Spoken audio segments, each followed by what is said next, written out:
Hi friends, எல்லோரும் எப்படி இருக்கிறீங்க? இன்றைக்கி நம்ம வீடியோக்குள்ளே என்ன பார்க்க போகிறோம்னு பார்த்தீங்கன்னா, ஒரு சூப்பரான ஒரு வீடியோ தான். இது எங்கே எடுத்ததுன்னு பார்த்தீங்கன்னா, நாங்கள் தஞ்சாவூர் பெரிய கோயில் போனது தான். இது என் பையனுக்கு வந்து ரொம்ப நாளாக ஆசை, தஞ்சாவூர் பெரிய கோயில் போகணுங்கிறது. அவன் நிறைய சோழர்களை பற்றி ஹிஸ்ட்ரியில் படித்ததுனால அந்த கோயிலுக்கு போகணுங்கிறது அவனுக்கு நீண்ட நாள் ஆசை. இப்போ பார்த்தீங்கன்னா ஃப்ரெண்ட்ஸ், இதுதான் கோவிலோட மேப்பு. இப்போ நம்ம பார்த்தீங்கன்னா அந்த கோவிலில் 3 நுழைவாயில் இருக்கும் ஃப்ரெண்ட்ஸ். நம்ம முதல் நுழைவாயிலுக்கும் 2வது நுழைவாயிலுக்கும் இடையில இந்த மேப்பு வச்சுருப்பாங்க. நம்ம அதை படித்து பார்த்துட்டு நம்ம உள்ளே போய் சுற்றி பார்க்க எந்தெந்த சன்னதி எங்கே இருக்குது எல்லா டீட்டெயிலுமே அந்த மேப்லேயே வச்சுருப்பாங்க வரைபடத்தோட. நம்ம அதை படித்து பார்த்துட்டு கூட சுற்றி பார்க்க நமக்கு ஈஸியாகவும் இருக்கும் ஃப்ரெண்ட்ஸ். அப்புறம் பார்த்திங்கன்னா ஒவ்வொரு இடத்துலையும் இந்த சோழர்கள் கட்டின ஒவ்வொரு இடத்தையும் பார்த்துட்டு நானும் என் பையன் எல்லாம் ரொம்ப ரசித்து பார்த்துட்டு இருந்தோம். என் பையனுக்கு ரொம்ப பிடிச்சி போயிருந்துச்சு இந்த கோவில். அவன் ரொம்ப நாள் ஆசையும் கூட அந்த சோழர்களை பற்றி தெரிஞ்சுக்கிட்டதுலேருந்து இந்த கோயிலுக்கு போகணுங்கிறது எங்களுக்கு.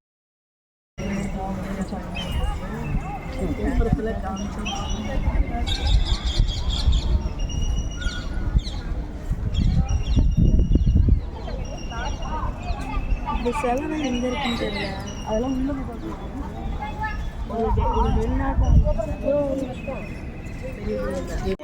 இருங்க ஒரு நிமிஷம்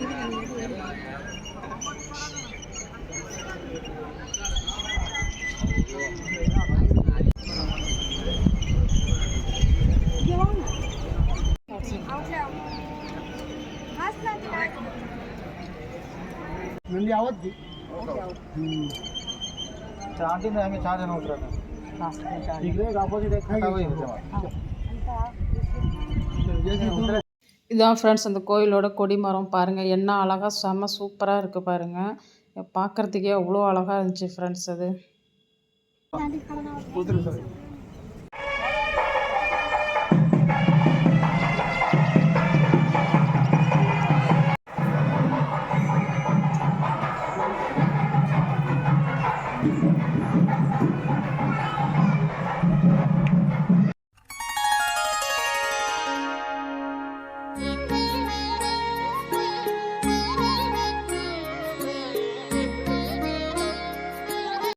என் பையனுக்கு பார்த்தீங்கன்னா ஒரு டவுட் இருந்துச்சு. ஃபாரினர்ஸ் வந்து அவங்களோட வரைபடம் வந்து இந்த கோவிலில் இருக்குமா அப்படின்னு சொல்லிட்டு இருந்தான் ஒரு கோபுரத்தில்.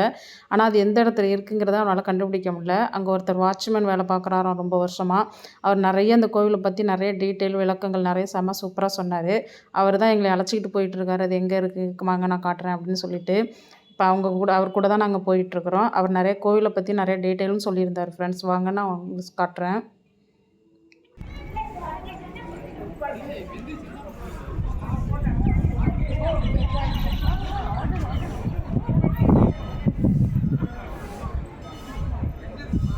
யூரோப்பியன் அவன் கரெக்டாக கண்டுபிடிச்சு கட்டினவரா? பண்ட மாற்று முறையில் வந்து அவங்க உள்ள பழக்கம் இருக்கு. அவர் இரும்பு பண்ணியிருக்காங்க.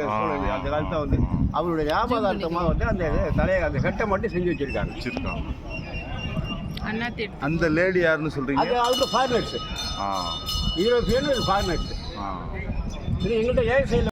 ஐயா, இந்த தஞ்சாவூர் பிரகதீஸ்வரர் பெரிய கோயிலை பற்றி சிறப்புகள், மிகப்பெரிய சிறப்புகள் அப்படின்னா நீங்கள் எதை பற்றி சொல்லுவீங்க? சொல்கிறேங்க, என்னன்னு சொல்கிறேன். ஃபஸ்ட்டு நீங்கள் யாருங்க? நான் வந்து இந்த கோயில் வாட்ச்மேன், செக்யூரிட்டி கார்டனாக இருந்தேன். சரிங்க. அப்போ எனக்கு விவரங்கள் எனக்கு எல்லாமே தெரியும். அப்போ என்ன செய்கிறாரு, அவர் முடிசூட்டிய பிறகு நம்ம ஒரு ஆலயம், யாரு? ராஜராஜ சோழன். நம்ம ஒரு ஆலயம் கட்டணும்னு ஆசைப்படுறாரு. அது தஞ்சாவூர் வந்து அக்ரிகல்ச்சர் ஏரியா, நெல் விளையிற ஊர், கல்லு கிடையாது. அப்ப என்ன செய்யறாரு, அவரோட சேனாதிபதி அழைச்சிட்டு புதுக்கோட்டைக்கு போறாரு. நார்த்தாமலை புதுக்கோட்டையில தான் மலையெல்லாம் அதிகம், அது வந்து ஹில்ஸ் ஏரியா.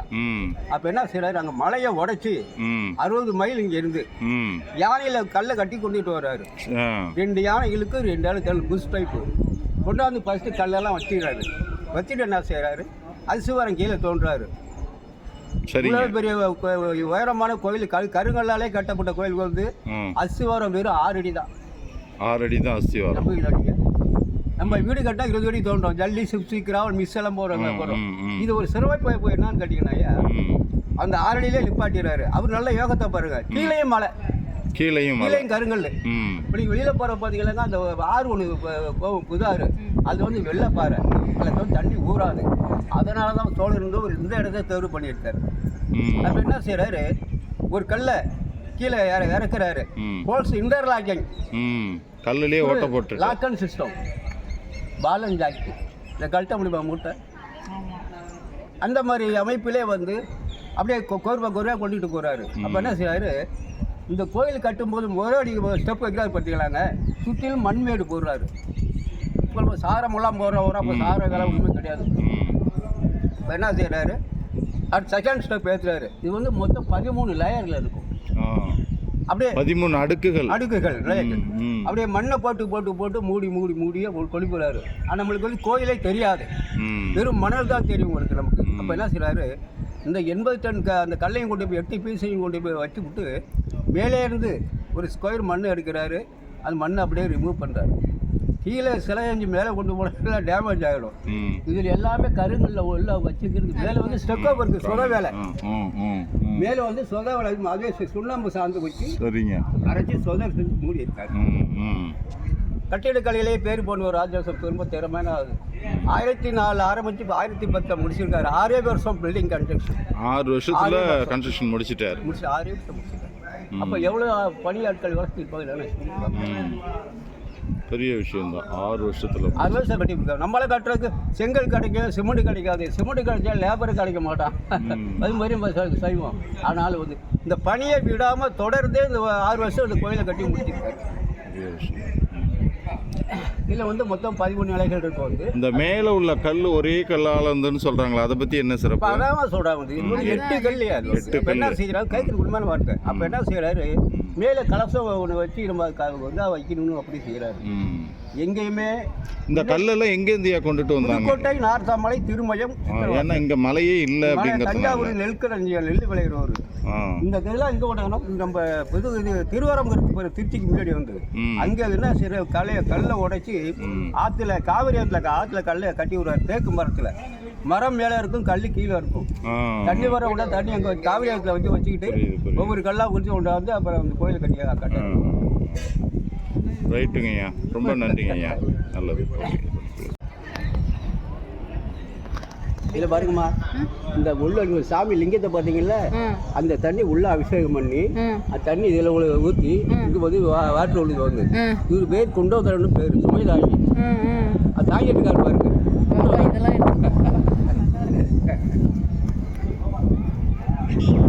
அவங்க நல்லா சொல்றாங்க. கீழே கீழே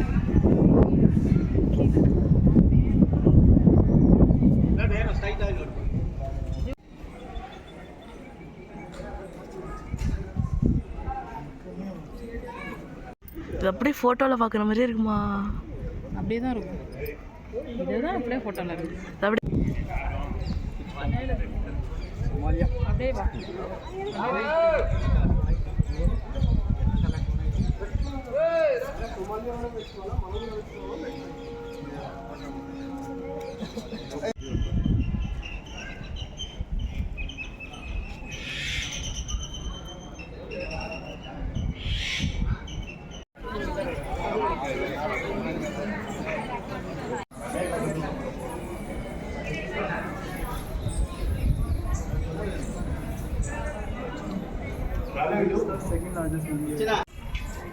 இது இந்த லெஃப்ட்லேருந்து போகணும்.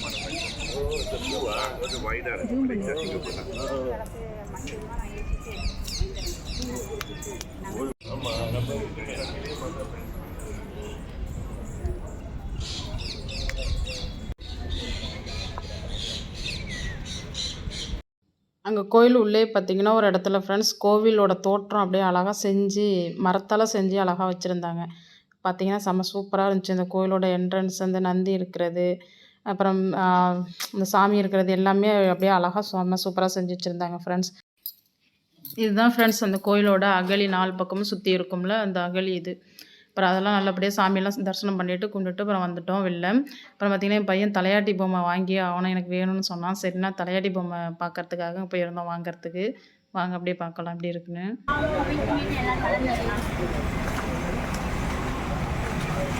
இதுவும் தலையாட்டி பொம்மை எல்லாமே ஒவ்வொரு டைப்பு,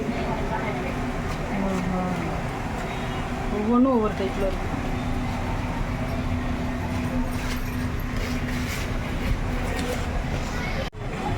ஜோடி 350 ரூபாயா? இதுக்கு மேலே ராஜாராணியா? அதுக்கு மேலே எவ்வளோண்ணா? ராணியை பார்த்துட்டு இருக்காரு.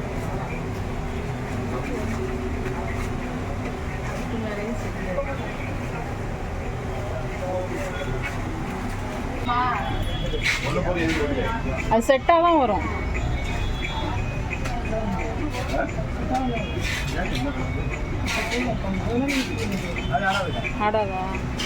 அவ்வளோதான் ஃப்ரெண்ட்ஸ், பார்த்துட்டு எப்படி இருக்குன்னு சொல்லுங்கள். இந்த வீடியோ பிடிச்சிருந்தால் லைக் பண்ணுங்கள், கமெண்ட் பண்ணுங்கள், சப்ஸ்கிரைப் பண்ணுங்கள், பக்கத்தில் உள்ள பெல் பட்டனை கிளிக் பண்ணுங்கள் ஃப்ரெண்ட்ஸ். மீண்டும் ஒரு வீடியோவில் சந்திப்போம். இந்த வீடியோ பார்த்துட்டு எப்படி இருக்குன்னு சொல்லுங்கள் ஃப்ரெண்ட்ஸ். பாய்.